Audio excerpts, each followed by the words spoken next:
গুরুজি, আমার একটা প্রশ্ন, ইসলামের মাঝে এত ফেরকা কেন? অনেক দল আছে। আচ্ছা আচ্ছা, এইটা কি আমি জানতেছি। আচ্ছা ঠিক আছে, মাশাআল্লাহ। হ্যাঁ বসেন। আলহামদুলিল্লাহ। এদিকে এদিকে। হ্যাঁ,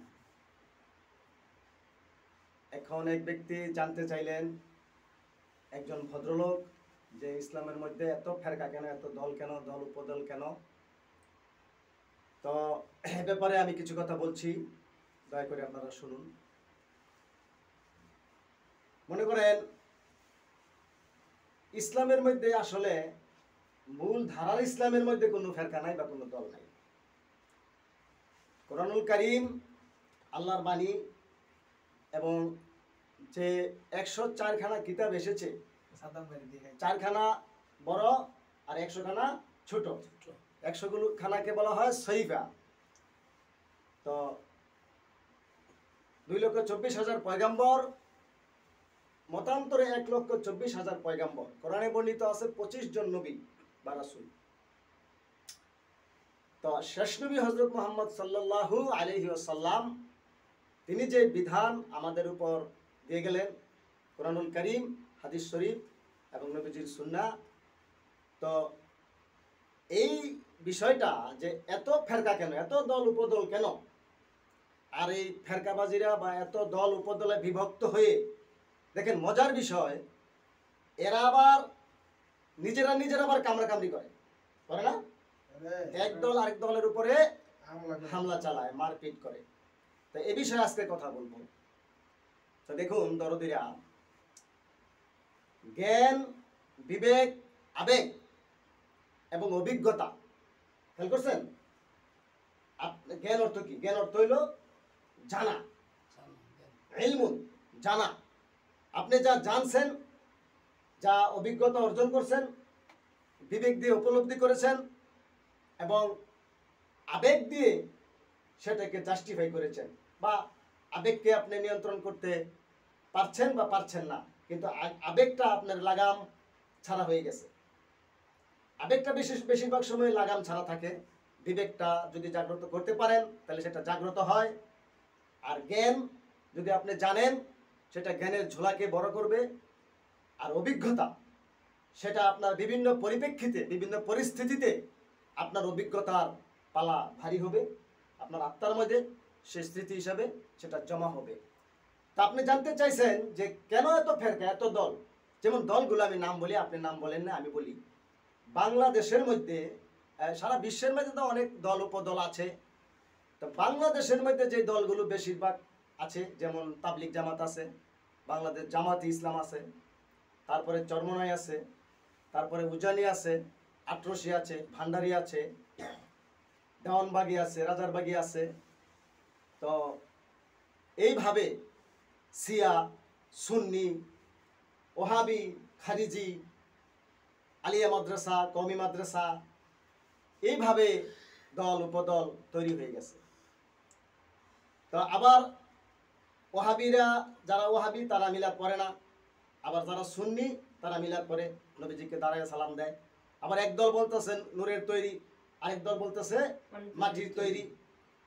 মানে এই যেন যে যা পারে তাই বলতেছে। কেন এটা বলতেছে? দেখুন, আমি প্রথমেই বলেছিলাম যে আবেগ, বিবেক, জ্ঞান এবং কি অভিজ্ঞতার ঝুলি, যার যতটুকু আছে ততটুকুর মধ্যে যদি সে সন্তুষ্ট থাকে তাহলে ফেরকা লাগবে। সে একটা বিপজ্জনক ব্যক্তি। কি বলছি আমি? ইয়াকুব, কি বলছি? জ্ঞান, আবেগ, বিবেক আর অভিজ্ঞতা, যার যতটুকু আছে ততটুকু নিয়ে যদি সে সন্তুষ্ট থাকে এবং এটাকে সে যুক্তিযুক্ত মনে করে এবং এটাকে বাস্তবায়ন করার চেষ্টা করে, মানুষের উপর চাপানোর চেষ্টা করে, তাহলে জানিয়ে রাখবেন এই জ্ঞানজাম সৃষ্টি হবেই হবে এবং এটা একটা বিপজ্জনক দর্শন। ক্লিয়ার? তাহলে হুজুর বা গুরু, আপনি আমাদের বলুন যে এই বিপজ্জনক দর্শন থেকে আমরা কিভাবে মুক্তি পেতে পারি, এটা না? তো দেখেন,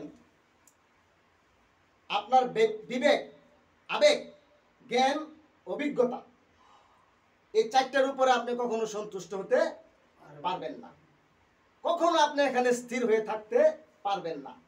যদি আপনি বিবেক, আবেগ, জ্ঞান এবং অভিজ্ঞতার মধ্যে আপনি স্থির না হয়ে, স্থিতি না হয়ে, আর এই বিষয়টা আপনি অপরের উপরে চাপানোর চেষ্টা না করে যদি আপনি আপনার খোঁজা, আপনার দৃষ্টিভঙ্গিকে খোঁজার দিকে লাগাই দেন, মানে কিছু খুঁজতে চান, আরো কিছু আছে কিনা আপনি জানতে চান, বুঝতে চান, এবং জানা বুঝার যে প্রচেষ্টা, সেই প্রচেষ্টাটা যদি আপনি করতে করতে গিয়ে যদি একজন কামেল মুর্শিদের কাছে পড়ে যায়, আর সেখানে গিয়ে যদি আপনি ধ্যান সাধনা করে আপনার নফস থেকে খান্নাস মুক্ত করে, কামনা বাসনা থেকে মুক্ত হয়ে আপনি যদি একটা আল্লাহর প্রেমের অমীয় সুধা পান করে আপনার নফসকে রুহের সাথে কানেক্ট করতে পারেন, যোগাযোগ করতে পারেন, তখন আপনার হৃদয়ে উদয় হবে মহাজ্ঞান।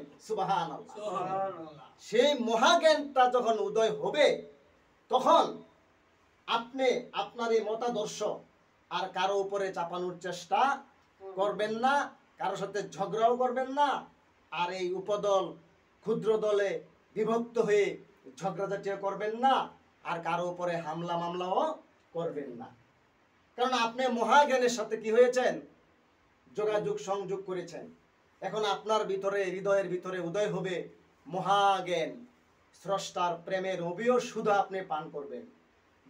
যতক্ষণ পর্যন্ত আপনি সেই মহাজ্ঞানের সাথে সংযোগ, যোগাযোগ স্থাপন করতে না পারবেন, আপনার জ্ঞান, আপনার বিবেক, আপনার আবেগ, অনুভূতি এবং আপনার অভিজ্ঞতার ঝোলা নিয়ে, এবং আপনার ঘরানার, আপনার উপরে যে লোকেরা আছে, আপনার ঘরানার লোক বলতে বুঝেন তো, আপনি যে দলটা সমর্থন করেন, যে মতটা আপনি পছন্দ করেন, সেই মতের উপরে যে লিডাররা আছে, যে বড় হুজুররা আছে বা বড় গ্রুপের লোকেরা আছে, তাদেরকে যদি অনুসরণ করেন, আর এটার ভিতর থেকে যদি আপনি বের না হন, তাহলে আপনি একটা বিপজ্জনক ব্যক্তি।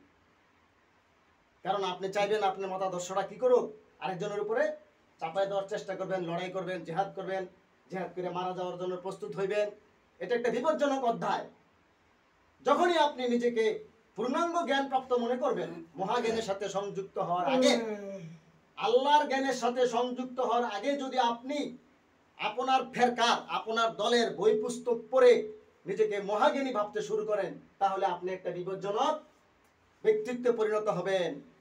আপনি তখন ভালো মন্দ কি করবেন? নির্ণয় করবেন। জগতে কেউ ভালো না, কেউ মন্দ না, সেটা হলো মহাজ্ঞানের কথা। আপনি যখন অপরকে মন্দ বলতে শুরু করবেন, তখন কি হবে? আপনার তার সাথে লড়াই হবে। এই মন্দের সাথে লড়াই হবে না? আমি যখন মনে করি যে ইলিয়াস মিয়া সাহেব মন্দ, আমি ভালো, তাহলে আপনার সাথে আমার কি হলো? দ্বন্দ্ব হয়ে গেল, লড়াই হয়ে গেল। কারণ আপনি মন্দ, আমি ভালো। আমি ভালো হওয়াতে আমার কি হলো? এই অহংকার বেড়ে গেল, আর আমার দলটাই বড় হয়ে গেল, আর আমার দলটা চাবো আমি আপনার উপরে চাপাই দিতে। আমার দলের যে বই পুস্তক আছে, আমার দলের যে লিডার আছে, তাদের কথাগুলো আপনাদের উপর চাপাই দিতে চাবো। কেন? কারণ আমি ভালো, আমারটা সঠিক, আমারটা সহি, আর আপনারটা কি? মন্দ, আপনারটা বেদ, আপনারটা ভালো না। সুতরাং দ্বন্দ্ব তো হবে। আপনিও আমাকে ছাড়বেন না, আমিও আপনাকে ছাড়বো না। দ্বন্দ্ব হলো নি? তাহলে আপনাকে কি করতে হবে? আপনাকে কখনো কোনো দল উপদলকে মন্দ বলা যাবে না, কাউকে না। চরমনাই হোক, আট্রসি হোক, ভান্ডারি হোক, দেওয়ানবাগি হোক, রাজারবাগি হোক, জামাত ইসলাম হোক, তবলিগ জামাত হোক, কাউকে আমরা কি করব না? খারাপ বলবো না। আমরা বলবো যাহারা জ্ঞানজাম করে, ফেতনা সৃষ্টি করে, তাহারা তাহাদের আবেগ, বিবেক এবং অভিজ্ঞতা এবং তাহাদের যে জ্ঞান, এখানে তাহারা স্থিত হয়ে আছে। তাহারা তাদের জ্ঞানের স্পৃহাকে বাড়ানোর চেষ্টা করে না, তাই তাহারা জ্ঞানজাম করতেছে। সুতরাং তাহাদের প্রতি আমাদের শ্রদ্ধা, ভক্তি, ভালোবাসা রইল, কিন্তু আমরা কারো সাথে জ্ঞানজাম করব না। কথা ক্লিয়ার?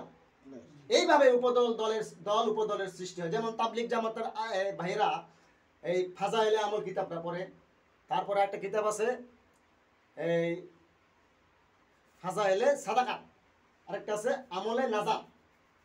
তাই 3টা কিতাব দেখি তারা মসজিদের ভিতরে রাখে, পরে আমার শ্রদ্ধেয় ভাইয়েরা পড়ুক, সমস্যা নাই। কিন্তু কোন তাবলিগি ভাই যদি মনে করে যে এই 3টা কিতাবই পৃথিবীর শ্রেষ্ঠ কিতাব, এর উপরে কোনো কিতাব নাই, তাহলে সেই ভাই কি হবে? একটা বিপজ্জনক ব্যক্তিতে পরিণত হবে। কারণ এর বাইরে তো অনেক মানুষ আছে, ওই মানুষের সাথে তার কি লাগবে? দ্বন্দ্ব লাগবে, ঘ্যানজাম লাগবে, আর তাদেরকে সে বলবে পাপী, তাপি, গুনাহগার, বেদাতি, হ্যাঁ, খারিজি বলবে।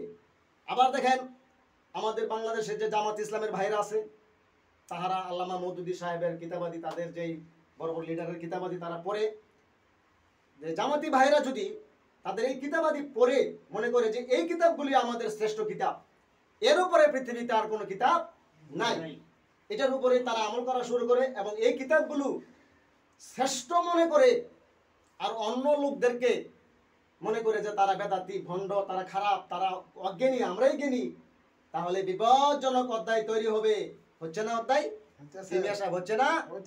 হবে, বিপজ্জনক অধ্যায় তৈরি হবে। কারণ আমি ভালো, আমার বই পুস্তক ভালো, আমার বই পুস্তক যারা লেখছে তারা খুব দামি, খুব নামি, সুতরাং এটা আমরা চাপাই দিব মানুষের উপরে, যে না মানবে তার পিটা। আবার ধরেন এই চরমনাই যে বর্তমান হুজুর আছে, ওনার পিতা ছিলেন সৈয়দ মোহাম্মদ, দাদা ছিলেন সৈয়দ মোহাম্মদ এসহাক। সম্মানিত সৈয়দ মোহাম্মদ এসহাক সাহেবের ছেলে ফজলুল করিম সাহেব, উনি অনেকগুলো কিতাব লিখেছেন, ওনার দাদাও কিতাব লিখেছেন, ওনার বাবার উনিও লিখেছেন। তো ওনাদের কিতাবগুলো যারা পড়ে, তারা যদি, তাদের ভক্তবৃন্দরা যদি মনে করে যে এই কিতাবগুলি শ্রেষ্ঠ কিতাব পৃথিবীর, মানে এর উপরে আর কোনো কিতাব নাই, আর আমরা অন্য কোনো কিতাবাদি বই পুস্তক আমরা ধরবো না, ঘাটবো না, আর অন্য কোনো জ্ঞান আমাদের প্রয়োজন নাই, যদি কোনো ভক্ত এটা মনে করে, তাহলে সেই ভক্ত বিপজ্জনক অবস্থানে আছে। পারলাম বুঝাইতে? এবং অনুরূপ ভাবে ভান্ডারিওয়ালারা, আট্রসিওয়ালারা, দেওয়ানবাগিওয়ালারা, ওই রাজারবাগিওয়ালারা, যে কেউ তাহাদের মতাদর্শের, তাহাদের ঘরানার কিতাবাদি বই পুস্তক, তাহাদের হুজুরদের কথাগুলো যদি একেবারে 100 মনে করে, আর অন্যদেরকে খারাপ মনে করে, অন্যরা বাতিল, ভণ্ড, বেদাতি, তাহাদের কিতাব জাল, সহিহ হাদিস না, হ্যাঁ, যেমন আহলে হাদিসের বাইরে আছে, তাহারা মনে করে যে তাহারাই সঠিক, তাহারাই আহলে হাদিস, আর কেউ আহলে হাদিস না, তাহলে বিপজ্জনক একটা অধ্যায় সৃষ্টি হবে। এই পৃথিবী থেকে মুসলমানদের মধ্যে কখনো গ্যাঞ্জাম, ঝগড়া কোনো দিন সারবে না। যদি প্রত্যেকেই মনে করে যে আমাদের কাছে যে কিতাবাদি আছে, আমাদের কাছে যে দর্শন আছে, আমরা যে মতাদর্শের উপর পরিচালিত হয়েছি, এটাই শুধু মতাদর্শ নয়, আরো মতাদর্শ পৃথিবীতে আছে, আমরা খুঁজি, তালাশ করি, আমরা যাহারা অন্য মতাবলম্বী, অন্য দর্শন গ্রহণ করেছে, যারা অন্য পথে চলিতেছে, তাহাদের সাথে আমরা ঝগড়া না করে, তাহাদেরকে খারাপ না বলে আমরা তাহাদের দর্শন গ্রহণ করি, জানি, বুঝি, দেখি, তাহলে একটা সুন্দর অধ্যায় সৃষ্টি হবে। তখনই আল্লাহ পাকের তাওহীদের রাজ্য প্রতিষ্ঠিত হইবে। তখনই পৃথিবী থেকে এই মারামারি, গ্যাঞ্জাম, মুসলমানে মারামারি, পারাপারি, এই কাটাকাটি, যেমন দেখেন দুঃখজনক একটা অধ্যায়, বড় দুঃখের সাথে বলতে হয় যে এই টঙ্গীর ময়দানে সাতপন্থী আর জুবাইর পন্থী দুই গ্রুপে মারামারি করে মানুষের মাথা ফাটাইলো, হাত পা ভাঙলো।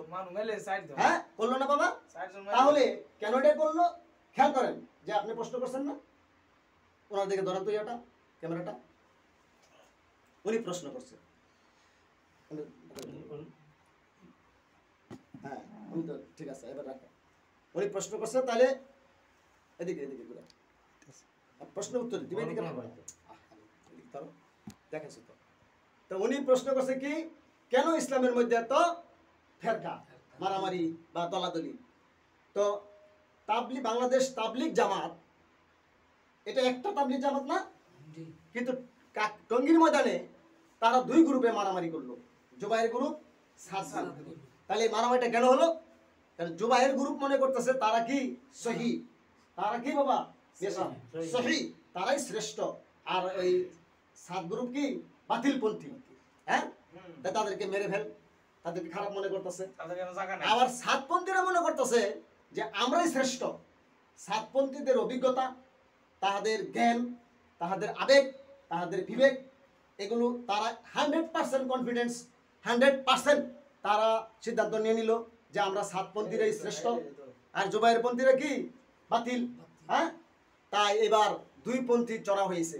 চড়াও হওয়াতে কি হয়েছে, কিছু সহজ সরল অবলা মোমের মতো গলা কিছু বাংলাদেশের সহজ সরল মানুষ, যাহারা ধর্মের প্রতি খুবই সংবেদনশীল এবং খুবই ধার্মিক বাংলাদেশের মানুষ, এই ধার্মিক মানুষগুলি তাহাদের কথায় এই টঙ্গীর ময়দানে গিয়ে এই মারামারি করলো।